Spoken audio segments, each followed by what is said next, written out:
뉴스바우 등호 현주 기자 세상소리 뉴스 등호 보이스 오브 월드 유족의 동의를 구해야 하는 이태원 참사 사망자 명단 공개가 일파만파 파장이 커지고 있다.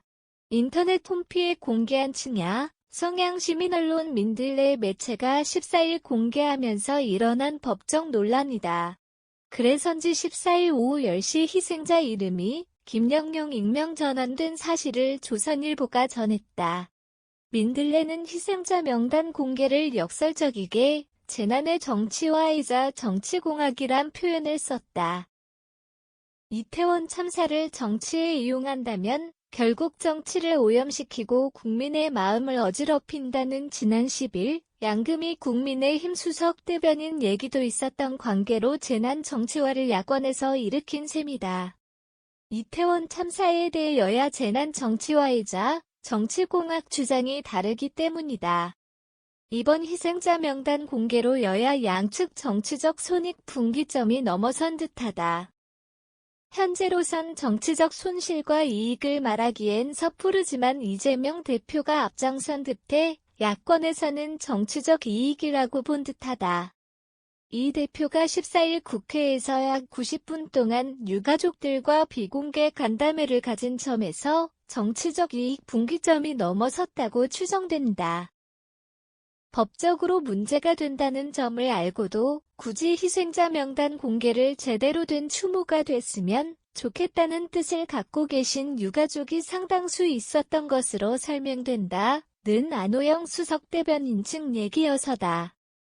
실제 이 사건이 빠르게 잊힐까봐 걱정하실 분들이 대다수고 156명 공개에 대해서 부정적 의견을 표명하는 유가족은 없었다는 신현영의 원말이기도 하다.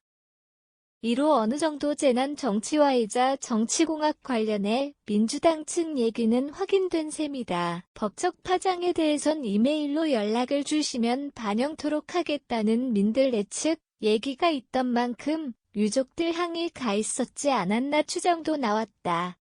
민주사회를 위한 변호사 모임, 이하민변, 은 실명 공개에 대해 트라우마를 거론하며 돌이킬 수 없는 권리 침해를 유가족에게 일으킬 수 있다고 우려했다. 모든 사람은 헌법과 국제인권 기준에 따라 프라이버시에 대한 권리는 보장받는다는 민변 얘기다. 희생자 명단 공개에 대해 적절한 법적 보호 조치가 필요하다는 취지다.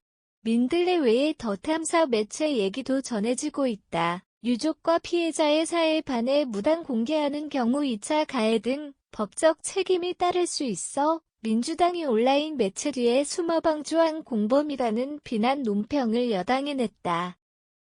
그래서인지 희생자 명단 공개를 강력하게 주장하던 민주당 측이 일제히 침묵하고 있다는 비난 논평을 조선 매체가 냈다. 그렇게 재난 정치화이자 정치공학 논란이 컸던 탓도 있어 보인다. 양 대변인이 문제는 민주당의 이중 플레이에 있다고 비난했던 터다. 이 대표가 이태원 참사 희생자 사진과 명단 공개를 요구하며 촛불행동을 선언하며 진실은 침몰하지 않는다는 얘기를 다시 촛불을 들고 해야겠느냐. 숨기려고 하지 말라. 숨긴다고 없어지지 않는다며 겁박했다는 얘기다. 참담하다는 이정미 정의당 대표에서부터 이게 정의냐는 김승섭 서울대 교수 얘기에다 죽음의 정치 그만하라는 조정훈 의원 비판을 잇따라 조선 매체가 실었다. 다른 한편으론 천주교 정의구현 전국사재단이 14일 추모 미사를 열며 김영식 대표 신부가 희생자 이름을 낭독하며 기도했다는 점도 전했다. 국정조사 요구서 국회 제출건에 대해선 겉으로는 원인과 책임 소재를 규명한다면서 속으로는 자신들 입맛에 맞게 국정조사를 주물러 보려는 심산이란다. 양 대변인은 정쟁용 국조라며 민주당의 이와 같은 이중인격에 신물이 난다고 했다. 윤석열 대통령이 지난 10일 출근길에 이태원 참사 국정조사에는 수사 통한 진상규명 국민들이 더 바랄 것이란 얘기를 전하며 성과 학수사 강제 수사를 강조했다. 현주 기자 사코파워 @아웃룩, 캄루즈바우.com